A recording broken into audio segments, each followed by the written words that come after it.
जय श्रीमन नारायण। श्रीमन नारायण। मेरा प्रश्न है कि ये जो सृष्टि है इसको क्या प्राकृतिक चला रही है या फिर कुछ लोग कहते हैं कि ईश्वर चला रहे हैं।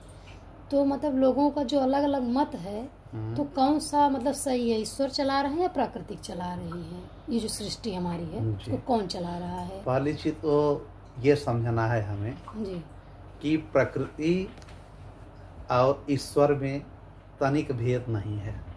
जी ब्रह्म एक है, तीन रूपों में अपने आप उन्होंने डिवाइड किया, ब्रह्म विष्णु महेश बने। जी तो ब्रह्म एक हैं, नारायण हैं, उसी के हिसाब से सारी सृष्टि उन्होंने ही सब क्या किसको काम करना है उसी प्रकार से बांटा है। अब हम आते हैं कि प्रकृति चला रही है कि ईश्वर चला रहे हैं। ईश्वर ने ही प्रकृति को बनाया और प्रकृति ही अब ईश्वर के रूप में, ईश्वर ही प्रकृति के रूप में, प्रकृति ही ईश्वर के रूप में आकर के ये पूरी सृष्टि को चला रही है। प्रकृति में क्या क्या है, वायु है जो हमको ऑक्सीजन मिल रहा है, प्राणवायु जो कह रहे हैं ये प्रकृति में ही है।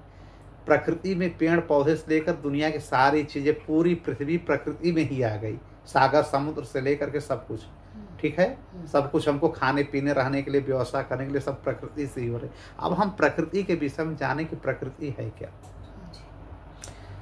जब श्रीमन नारायण की कृपा से उनके नाभि कमल से ब्रह्मा की उत्पत्ति होती है, कमल के पुष्प के, तो ब्रह्मा जी को दायित्व मिलता है कि आप जा करके सृष्टि की रचना करिए। तो जब ये सृष्टि की रचना करते हैं जिसमें जीव जंतु से लेकर के, सागर से लेकर के, राक्षस से, दैत्य से लेकर के, मनुष्य से लेकर के सब बनाते हैं, तो उसमें इनको एक प्रकृति की जरूरत पड़ती है कि प्रकृति को कैसे बनाएं, कि कैसे सृष्टि संचालित होगी। तो अब ये कथा, ये प्रसंग होता है कि इस प्रकृति के विषय में ब्रह्मा जी ने बताया। एक देव हैं, उनका नाम है धर्म मूर्ति, जो धर्म कहा जाता है कि धर्म करिए, इसके भी एक देवता हैं, ठीक है, जिन्हें कहा जाता है धर्म मूर्ति या धर्म कहा जाता है, धर्म। तो धर्म देवता ने भी यह प्रश्न पूछा कि प्रभु प्रकृति क्या है। तो ब्रह्मा जी ने धर्म से बताया कि प्रकृति क्या है। अब धर्म ने बताया प्रकृति के विषय में। अपने दो पुत्र उनके थे, एक ऋषि नारायण, एक नारायण थे, एक नर थे। यही ऋषि नारायण बाद में कृष्ण बने थे और यही नर बाद में अर्जुन बने थे। ये किसके लड़के हैं? धर्म के लड़के हैं। अब बद्रिकाश्रम में यही प्रकृति के बारे में या कृष्ण के बारे में यही नारायण नारद जी को बताते हैं, ठीक है। ये नारायण एक ऋषि हैं, नारायण ऋषि का नाम है। ये बताते हैं अपने शिष्य नारद को कि प्रकृति क्या है। और यही नारद, महर्षि नारद, ठीक है, जो कि हमारे नारायण के अनन्य खास हैं, इस प्रकृति के विषय में बताते हैं अपने शिष्य वेद व्यास को। यही वेद व्यास जी ने अपने शिष्य रोमहर्षण के पुत्र उग्रश्रवा को सुनाते हैं कि प्रकृति क्या है, ठीक। तो यही उग्रश्रवा सूत जी जिसे कहते हैं, इस प्रकृति के विषय में 88,000 ऋषियों को, सौनकादिक ऋषियों को प्रकृति के विषय में समझाते हैं। कहाँ पर? नैमिषारण्य में। नैमिषारण्य में इस बात को, यही बात चल रही है जो आप पूछ रहे हैं कि प्रकृति क्या है। अब उसको उन्होंने बताया। जब सौनकादिक ऋषि ने भी पूछा कि प्रभु ये प्रकृति चलाता कौन है, प्रकृति है क्या, तो इन्होंने कहा कि प्रकृति को चलाते हैं प्रभु ही, लेकिन एक प्रकृति को इतना इन्होंने पावर दे दिया, सब कुछ दे दिया कि अब सृष्टि का संचालन आप करेंगे। प्रकृति क्या है? स्त्री स्वरूपा है। प्रकृति को 5 भागों में मान लीजिए डिवाइड किया गया। स्त्री स्वरूपा में पहला श्री राधा जी, ये एक प्रकृति ये है। दूसरा श्री लक्ष्मी जी, नारायण प्रिया, विष्णु प्रिया, एक ये है। तीसरा सरस्वती माँ, एक प्रकृति ये है। चौथा सावित्री देवी, एक प्रकृति ये है। पांचवा दुर्गा माँ, जिसकी पूजा हम लोग नवरात्र में हमेशा करते हैं 6 महीने पे, एक प्रकृति दुर्गा माँ है। बाद में एक प्रकृति का निर्माण ब्रह्मा ने और किया, जिसे छठी मैया कहते हैं, षष्ठी मैया कहते हैं। इस प्रकार से हमारी प्रकृति 6 हो गई, लेकिन पूर्ण रूप से संचालित 5 लोग ही करते हैं। छठवीं भी आ गई है, मान लीजिए षष्ठी मैया। अब समझ लीजिए कि सूत जी कहते हैं, उग्रश्रवा जी कहते हैं सौनकादि ऋषियों से कि यही नारायण जी ने ब्रह्मा से कहा, वही मैं बता रहा हूं कि यही जो प्रकृति है, यही संपूर्ण लोकों को अपनी माया से घेरे हुई है, मोह माया में घेरे हुई हैं। किसके साथ क्या करना है, कैसे करना है, किस प्रकार से करना है, ये सब प्रकृति देवी लोग ही निर्धारित करती हैं। अब बताइए, श्री राधा कौन है? श्री कृष्ण की प्रिया हैं, इसका माने श्री कृष्ण ही सब कुछ कर रहे हैं, ठीक है। नारायणी देवी कौन है? नारायण की पत्नी लक्ष्मी जी हैं, इसका मतलब नारायण ही सब कुछ कर रहे हैं। सरस्वती कौन है? ज्ञान की देवी हैं। सरस्वती के भी कांत पति कौन है?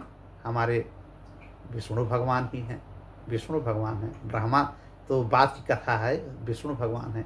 अब एक आती हैं सावित्री देवी, ये कौन है? ये ब्रह्मा की औरत हैं, ठीक है। ब्रह्मा की पत्नी, हमारे पितामह की पत्नी सावित्री देवी हैं। सावित्री देवी चारों वेदों की माँ हैं, ठीक है, जो हमारे वेद हैं सबकी माँ हैं। और एक कौन बची? दुर्गा जी। दुर्गा माँ एक प्रकृति है, ये क्या है? शिव जी की अंश हैं। शिव जी कौन है? श्री कृष्ण के अंश हैं।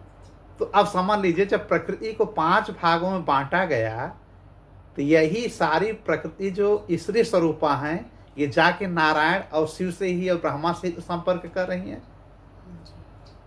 और यही सारी सृष्टि को चला रहे हैं। तो ये कहना कि सृष्टि को प्रकृति चला रही है, बिल्कुल चला रही है, लेकिन सृष्टि को ईश्वर भी चला रहा है। ईश्वर के पावर से ही इन लोगों को पावर मिला है और समस्त सृष्टि का संचालन किया जा रहा है, ठीक है। तो इसमें भेद नहीं है कि प्रकृति कौन है, ईश्वर कौन है।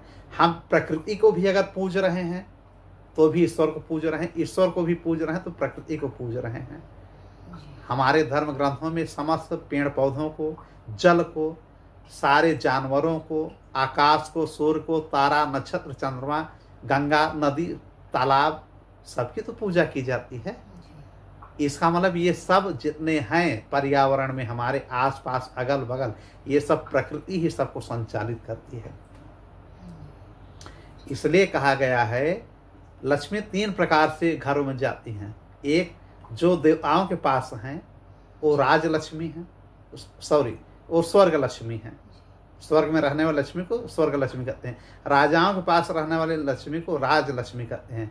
और गृहस्थ लोगों के पास रहने वाली लक्ष्मी को गृहस्थ लक्ष्मी कहती हैं, जो कि प्रत्येक मनुष्य की जो पत्नियां हैं, स्त्रियां हैं, वो लक्ष्मी ही हैं। इसलिए अपनी पत्नियों का कभी अनादर, या घर में माँ बहन का अनादर, या किसी के भी प्रति, किसी की माँ बहन हो उसके प्रति जो है अनादर नहीं करना चाहिए। वो प्रकृति स्वरूपा हैं, उनको अगर आप प्रसन्न रखेंगे तो आपका सब मंगल ही मंगल होगा। एक प्रकृति अगर नाराज हो जाएंगे तो कुछ भी हो सकता है। एक प्रकृति सीता माँ नाराज हो गई, पूरे रावण का विनाश हो गया। एक प्रकृति दुर्गा माँ नाराज हो गई, बड़े बड़े राक्षसों का संहार हो गया। कहीं काली के रूप में, कहीं ज्वाला के रूप में, कहीं दुर्गा के रूप में।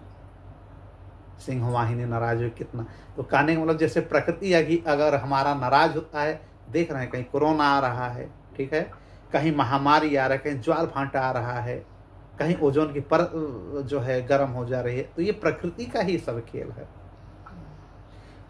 तो आपके प्रश्न का जवाब यही है कि प्रकृति और ईश्वर दोनों एक ही हैं। हम इनकी आराधना करेंगे तो भी ईश्वर को जाएगा, ईश्वर की आराधना करेंगे तो सबका, ठीक है। किसी प्रकार की इसमें और कोई समस्या नहीं, ठीक। श्रीमन नारायण।